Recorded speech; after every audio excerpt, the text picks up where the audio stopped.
Hi friends, ನಮ್ಮ ಚಾನೆಲ್ಗೆ ಸ್ವಾಗತ.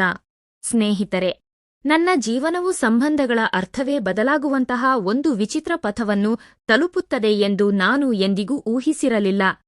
ನಾನು ಮದುವೆಯಾಗಿ ಈಗ 12 ವರ್ಷಗಳಾಗಿವೆ. ಆದರೆ ತಾಯಿಯಾಗುವ ಆ ದೊಡ್ಡ ಸಂತೋಷವನ್ನು ನಾನು ಇಂದಿನವರೆಗೂ ಅನುಭವಿಸಿರಲಿಲ್ಲ. ನನ್ನ ಕುಟುಂಬ ಮತ್ತು ನೆರೆಹೊರೆಯವರು ಪ್ರತಿದಿನ ಒಂದಲ್ಲ ಒಂದು ವಿಷಯವನ್ನು ಹೇಳುತ್ತಾ ನನ್ನನ್ನು ಮಾನಸಿಕವಾಗಿ ತುಂಬಾ ಕುಗ್ಗಿಸುತ್ತಿದ್ದರು. ಇದೆಲ್ಲದರ ನಡುವೆಯೂ ನನ್ನ ಪತಿ ಕಿರಣ್ ಯಾವಾಗಲೂ ನನ್ನ ಬೆನ್ನೆಲುಬಾಗಿ ನಿಂತಿದ್ದರು. ಆದರೆ ಒಂದು ದಿನ ಶಿವಣ್ಣ ಎಂಬ ಹೊಸ ವ್ಯಕ್ತಿ ನಮ್ಮ ಜೀವನ ಪ್ರವೇಶಿಸಿದನು. ಅವನು ಬಂದ ಮೇಲೆ ನಮ್ಮ ಜೀವನದಲ್ಲಿ ಎಲ್ಲವೂ ತಲೆಕೆಳಗಾಯಿತು. ಸ್ನೇಹಿತರೆ, ನನ್ನ ಹೆಸರು ಕಾವ್ಯ. ನನ್ನ ಪತಿ ನನ್ನನ್ನು ತುಂಬಾ ಪ್ರೀತಿಸುತ್ತಿದ್ದರು. ಆದರೆ ಮದುವೆಯಾದ ಹಲವು ವರ್ಷಗಳ ನಂತರವೂ ನಮಗೆ ಮಕ್ಕಳಿರಲಿಲ್ಲ. ಈ ನೋವು ನಮ್ಮನ್ನು ಸದಾ ಕಾಡುತ್ತಿತ್ತು. ಆಗಲೇ ಶಿವಣ್ಣ ಎಂಬ ವ್ಯಕ್ತಿ ಪರಿಚಯವಾದದ್ದು. ಸುಮಾರು 50 ವರ್ಷದ ಶಿವಣ್ಣ ನಮ್ಮ ನೆರೆಹೊರೆಗೆ ಬಂದನು. ಮೊದಲಿನಿಂದಲೂ ಅವನು ನನ್ನನ್ನು ವಿಚಿತ್ರವಾಗಿ ನೋಡುತ್ತಿದ್ದನು. ಅವನ ನೋಟದಲ್ಲಿ ಏನೋ ಒಂದು ನಿಗೂಢತೆಯಿತ್ತು. ನಂತರ ಕ್ರಮೇಣ ಅವನು ನನ್ನ ಗಂಡನೊಂದಿಗೆ ಸ್ನೇಹ ಬೆಳೆಸಿಕೊಂಡನು. ನಮ್ಮ ಮನೆಗೆ ಆಗಾಗ ಭೇಟಿ ನೀಡಲು ಪ್ರಾರಂಭಿಸಿದನು.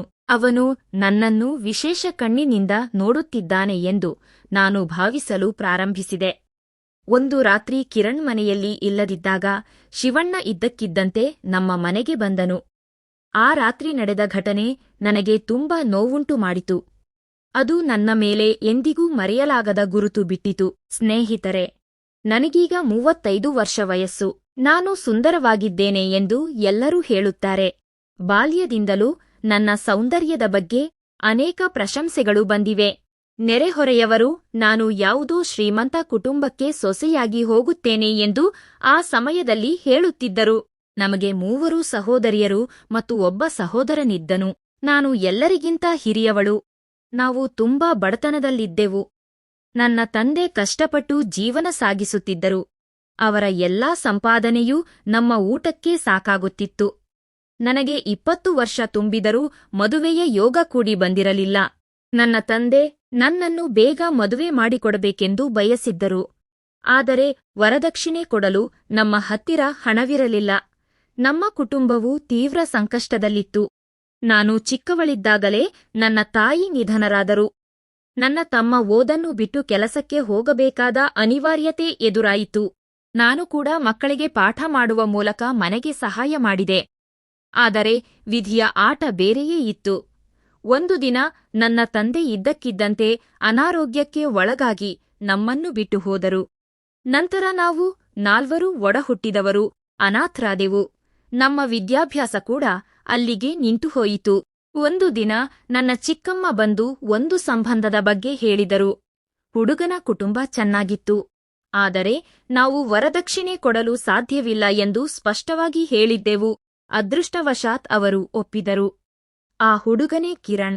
ಅವನು ಸರ್ಕಾರಿ ಕೆಲಸದಲ್ಲಿದ್ದನು ಮತ್ತು ಗುಣವಂತನಾಗಿದ್ದನು. ನನ್ನ ಮದುವೆಯ ಸಮಯದಲ್ಲಿ ಚಿಕ್ಕಮ್ಮ ಒಂದು ಮಾತು ಹೇಳಿದ್ದರು. ಅತ್ತೆ ಮನೆಯಲ್ಲಿ ಏನೇ ಆದರೂ ಸಹಿಸಿಕೊಂಡು ಬಾಳಬೇಕು, ಹಿಂತಿರುಗಿ ಬರಬೇಡ ಎಂದಿದ್ದರು. ನಾನು 23ನೇ ವಯಸ್ಸಿನಲ್ಲಿ ಹೊಸ ಮನೆಗೆ ಅನೇಕ ಕನಸುಗಳೊಂದಿಗೆ ಬಂದೆ. ಕಿರಣ್ ನನ್ನನ್ನು ಒಬ್ಬ ಸ್ನೇಹಿತನಂತೆ ಅರ್ಥ ಮಾಡಿಕೊಂಡರು. ಕಾಲಕ್ರಮೇಣ ನಮ್ಮ ಪ್ರೀತಿ ಗಾಢವಾಯಿತು. ಅಂತಹ ಪತಿಯನ್ನು ಪಡೆದಿದ್ದಕ್ಕೆ ನನಗೆ ತುಂಬಾ ಹೆಮ್ಮೆಯಿತ್ತು. 6 ವರ್ಷಗಳು ಕಳೆದ ನಂತರ ಮನೆಯಲ್ಲಿ ಮಗುವಿನ ಬಗ್ಗೆ ಒತ್ತಡ ಶುರುವಾಯಿತು. ನಾವು ಎಷ್ಟೇ ಪ್ರಯತ್ನಿಸಿದರೂ ಫಲ ನೀಡಲಿಲ್ಲ. ಅತ್ತೆಯವರು ನನ್ನನ್ನು ಬಂಜೆ ಎಂದು ಹೀಯಾಳಿಸಲು ಪ್ರಾರಂಭಿಸಿದರು. ನನ್ನ ಅತ್ತಿಗೆಗೆ ಮದುವೆಯಾದ 2 ವರ್ಷಕ್ಕೆ ಮಗುವಾಯಿತು. ಆಮೇಲೆ ನನ್ನ ಪರಿಸ್ಥಿತಿ ಇನ್ನೂ ಹದಗೆಟ್ಟಿತು. ಯಾವುದೇ ಶುಭ ಸಮಾರಂಭಗಳಿಗೆ ನನ್ನನ್ನು ಕರೆಯುತ್ತಿರಲಿಲ್ಲ. ನಾನು ಅಪಶಕುನ ಎಂಬಂತೆ ಎಲ್ಲರೂ ನೋಡುತ್ತಿದ್ದರು. ಅತ್ತಿಗೆ ಕೂಡ ನನ್ನನ್ನು ನೋವುಂಟು ಮಾಡುವ ಮಾತುಗಳಿಂದ ಚುಚ್ಚುತ್ತಿದ್ದಳು. ಒಂದು ದಿನ ನನ್ನ ಅತ್ತೆ ಕಿರಣ್ಗೆ ಬೇರೆ ಮದುವೆ ಮಾಡಲು ನಿರ್ಧರಿಸಿದರು. ನೇಹಾ ಎಂಬ ಹುಡುಗಿಯ ಜೊತೆ ಮದುವೆ ನಿಶ್ಚಯವಾಯಿತು. ಆಗ ಕಿರಣ್ ದೃಢವಾಗಿ ನಿಂತರು. ನಾನು ಕಾವ್ಯಳನ್ನು ಬಿಟ್ಟು ಬದುಕಲಾರೆ, ನಾವು ಈ ಮನೆಯನ್ನು ಬಿಟ್ಟು ಹೋಗುತ್ತಿದ್ದೇವೆ ಎಂದು ಹೇಳಿ ನನ್ನನ್ನು ಬಾಡಿಗೆ ಮನೆಗೆ ಕರೆತಂದರು. ಆ ಮನೆಯ ಮಾಲೀಕನೇ ಶಿವಣ್ಣ. ಕಿರಣ್ ಇಲ್ಲದ ಸಮಯದಲ್ಲಿ ಅವನು ನನ್ನನ್ನು ನೋಡುವುದನ್ನು ನಾನು ಗಮನಿಸಿದೆ. ಆರಂಭದಲ್ಲಿ ಅವನು ಸಹಾಯ ಮಾಡುವಂತೆ ನಟಿಸಿದರು. ಅವನ ಕಣ್ಣುಗಳಲ್ಲಿ ಬೇರೆಯದೇ ಆಲೋಚನೆಯಿತ್ತು. ಒಂಟಿಯಾಗಿದ್ದ ಶಿವಣ್ಣ ತನಗೂ ಅಡಿಗೆ ಮಾಡಿ ಹಾಕಲು ಕಿರಣ್ ಬಳಿ ಕೇಳಿಕೊಂಡನು. ಒಂದು ದಿನ ಶಿವಣ್ಣ ಮತ್ತು ಕಿರಣ್ ಮದ್ಯಪಾನ ಮಾಡುತ್ತಿದ್ದಾಗ ನನ್ನನ್ನು ಕುಡಿಯುವಂತೆ ಒತ್ತಾಯಿಸಿದರು. ಆ ಅಮಲಿನಲ್ಲಿ ಏನೋ ಹೊಸ ಬದಲಾವಣೆಗಳು ಆದವು. ಶಿವಣ್ಣನ ನಡವಳಿಕೆ ಮಿತಿ ಮೀರುತ್ತಿದ್ದರೂ ಕಿರಣ್ ಅದನ್ನು ವಿರೋಧಿಸಲಿಲ್ಲ. ಇದು ನನಗೆ ತುಂಬಾ ಆಶ್ಚರ್ಯ ಮತ್ತು ಆತಂಕ ಉಂಟುಮಾಡಿತು. ದಿನಗಳು ಕಳೆದಂತೆ ಶಿವಣ್ಣನ ಹಸ್ತಕ್ಷೇಪ ಹೆಚ್ಚಾಯಿತು.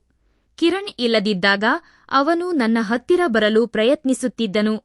ಅಜಯ್ಗೆ ಮೋಸ ಮಾಡುವುದು ನನಗೆ ಇಷ್ಟವಿರಲಿಲ್ಲ. ಆದರೆ ಶಿವಣ್ಣ ಒಂದು ದಿನ ನನಗೆ ಒಂದು ವೈದ್ಯಕೀಯ ವರದಿಯನ್ನು ತೋರಿಸಿದನು. ಅದು ಕಿರಣ್ ಅವರ ರಿಪೋರ್ಟ್ ಆಗಿತ್ತು. ಆ ವರದಿಯಲ್ಲಿ ಕಿರಣ್ ಅವರಿಗೆ ತಂದೆಯಾಗುವ ಸಾಮರ್ಥ್ಯವಿಲ್ಲ ಎಂದು ಇತ್ತು. ಇಷ್ಟು ವರ್ಷಗಳ ಕಾಲ ಈ ಸತ್ಯವನ್ನು ಮುಚ್ಚಿಟ್ಟು ನನ್ನನ್ನು ನಿಂದಿಸುತ್ತಿದ್ದ ಸಮಾಜಕ್ಕೆ ಕಿರಣ್ ಬಾಯಿ ಮುಚ್ಚಿಸಿರಲಿಲ್ಲ. ಶಿವಣ್ಣ ಈ ಸತ್ಯವನ್ನು ಹೇಳಿದಾಗ ನನ್ನ ಕಣ್ಣಲ್ಲಿ ಕಣ್ಣೀರು ಬಂತು. ನಾನು ಕಿರಣ್ ಅವರನ್ನು ಈ ಬಗ್ಗೆ ಪ್ರಶ್ನಿಸಿದೆ. ಕಿರಣ್ ಅಳುತ್ತಾ ಕ್ಷಮೆಯಾಚಿಸಿದರು. ನಿನ್ನನ್ನು ಕಳೆದುಕೊಳ್ಳುವ ಭಯದಿಂದ ಸುಳ್ಳು ಹೇಳಿದೆ. ಸಮಾಜಕ್ಕೆ ಉತ್ತರ ನೀಡಲು ಶಿವಣ್ಣನ ಸಹಾಯ ಕೇಳಿದೆ ಎಂದರು. ಅವರ ಪ್ರೀತಿ ಮತ್ತು ಪರಿಸ್ಥಿತಿಯನ್ನು ಕಂಡು ನಾನು ಮೌನವಾದೆ. ನಂತರ ಶಿವಣ್ಣ ನಮ್ಮ ಕುಟುಂಬದ ಅವಿಭಾಜ್ಯ ಅಂಗವಾದನು. ಕೆಲವೇ ದಿನಗಳಲ್ಲಿ ನಾನು ಗರ್ಭಿಣಿಯಾದೆ. ಮಗು ಜನಿಸಿದಾಗ ನನ್ನನ್ನು ನಿಂದಿಸುತ್ತಿದ್ದವರೆಲ್ಲ ಬಾಯಿ ಮುಚ್ಚಿದರು. ಈಗ ಶಿವಣ್ಣ, ಕಿರಣ್ ಮತ್ತು ನಾನು ಒಟ್ಟಾಗಿ ಬದುಕುತ್ತಿದ್ದೇವೆ. ಶಿವಣ್ಣ ನನ್ನ ಮಗುವಿನ ಎಲ್ಲಾ ಜವಾಬ್ದಾರಿಯನ್ನು ನೋಡಿಕೊಳ್ಳುತ್ತಿದ್ದಾನೆ. ನಮ್ಮ ಈ ವಿಭಿನ್ನ ಜೀವನದಲ್ಲಿ ನಾನೀಗ ಸಂತೋಷವಾಗಿದ್ದೇನೆ. ಸ್ನೇಹಿತರೆ, ಈ ಕಥೆ ನಿಮಗೆ ಇಷ್ಟವಾಗಿದ್ದರೆ ಲೈಕ್ ಮಾಡಿ, ಶೇರ್ ಮಾಡಿ, ನಮ್ಮ ಚಾನೆಲ್ ಅನ್ನು ಸಬ್ಸ್ಕ್ರೈಬ್ ಮಾಡಿಕೊಳ್ಳಿ. ಧನ್ಯವಾದಗಳು.